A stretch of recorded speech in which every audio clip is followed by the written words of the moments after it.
बुलेटिनच्या सुरुवातीला एक महत्त्वाची बातमी आहे। कोरेगाव भीमा प्रकरणी तत्कालीन मुख्यमंत्री उद्धव ठाकरे यांना शरद पवार यांनी पत्र लिहिलेलं होतं।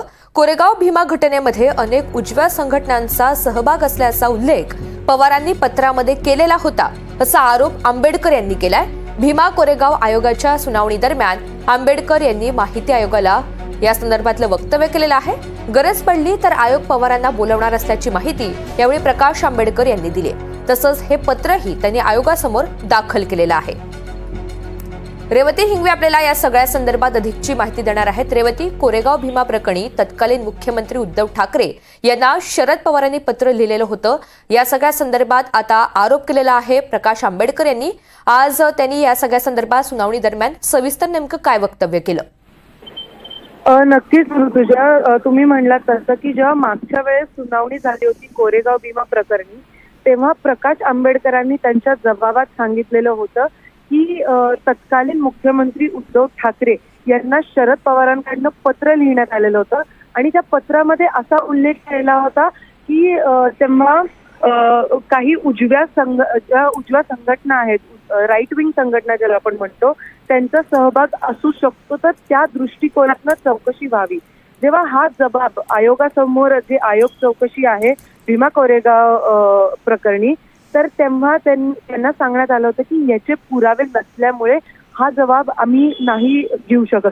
तर त्याच पार्श्वभूमीवरती आज पुन्हा एकदा प्रकाश आंबेडकरांची चौकशी होती। जेव्हा ते भीमा कोरेगाव चौकशी आयोगासमोर गेले, त्यांनी आज ते जे पत्र आहे ते पत्र आणि तेव्हा जे बातम्या आलेल्या होत्या की शरद पवारांनी तत्कालीन मुख्यमंत्री उद्धव ठाकरे यांना पत्र लिहिलेलं होतं, हे सगळे पुरावे देखील आयोगासमोर त्यांनी त्यांच्या आजच्या लिखित जबाबात सुद्धा दिलेले आहे। तर त्या पार्श्वभूमीवरती आज आयोगाने असं देखील सांगितलेलं आहे की आता जेव्हा पुरावे त्यांनी दिलेले आहेत, तर त्या पुराव्यांचं पूर्ण चौकशी होईल, त्याची चाचणी होईल आणि त्यानंतर जर गरज पडली तर शरद पवारांना देखील भीमा कोरेगाव चौकशी आयोग यांच्यासमोर यायला लागेल। तर आता हे पाहणं महत्त्वाचं असणार आहे ऋतुजा की नक्की आयोग काय चौकशी करतं, यातनं काय निष्पन्न होतं आणि शरद पवार यांना भीमा कोरेगाव चौकशी आयोगासमोर यावं लागतं की नाही। पण पवारांना बोलवणार असल्याची माहिती यावेळी प्रकाश आंबेडकर यांनी दिलेली आहे। मात्र या सगळ्या संदर्भात आयोगानं काही अधिकृत माहिती दिली आहे का? नक्कीच ऋतुजा, मी जसं मगाशी म्हणलं की आता आयोगाने देखील असं सांगितलेलं आहे की हे जे पत्र आता या जबाबात त्यांनी पुरावे म्हणून दिलेले आहेत, तर त्या पुराव्यांचं नीट तपासणी करून जर त्या पुराव्यातनं असं निष्पन्न झालं तर गरज लागली तर शरद पवारांना आयोग हे बोलवणार आहे चौकशीसाठी। अजून नक्की काय तो ठोस निर्णय झालेला नाहीये, पण आजच्या जबाबात जे पुरावे देण्यात आलेले आहेत प्रकाश आंबेडकर यांच्याकडनं, तर ते प्रकाश आंबेडकरांनी देखील सांगितलेलं आहे आणि आयोगाने देखील सांगितलेलं आहे की जर गरज पडली तर शरद पवारांना चौकशीसाठी बोलवण्यात येईल। रेवती, आणखी एक महत्त्वाचा मुद्दा, या पत्रामध्ये अनेक उजव्या संघटनेची नावं आहेत असा दावा सुद्धा प्रकाश आंबेडकर यांनी केलेला आहे।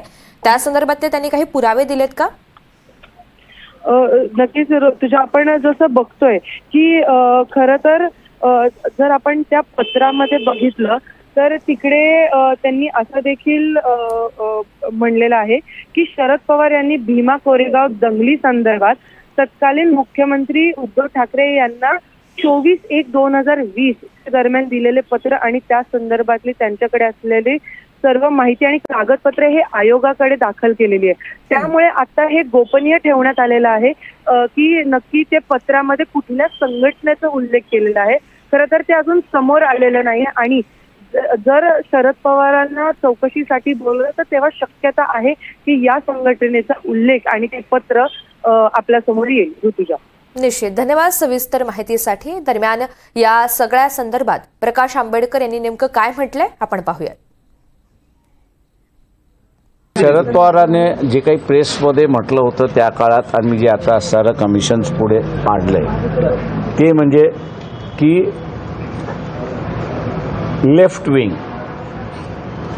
म्हणजे हिंदू अतिरेकी संघटना ज्या आहेत, त्यांनी हिंदू हा शब्द वापरलेला नाही, परंतु त्यांच्याशी संबंधित असणाऱ्या ज्या संघटना आहेत त्यांच्याकडे त्यांचा इशारा आहे अशी असणारी परिस्थिती आहे.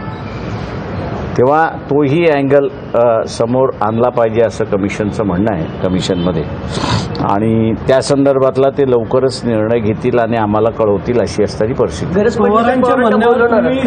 पडली तर आयोग समजा जर गरज पडली तेच म्हणालोय की ते आता सगळं दाखल केलेली कागदपत्रं जी आहेत त्या कागदपत्रांचा अभ्यास करून शरद पवारांना बोलवणं त्यांना गरज वाटत असेल तर ते बोलवतील.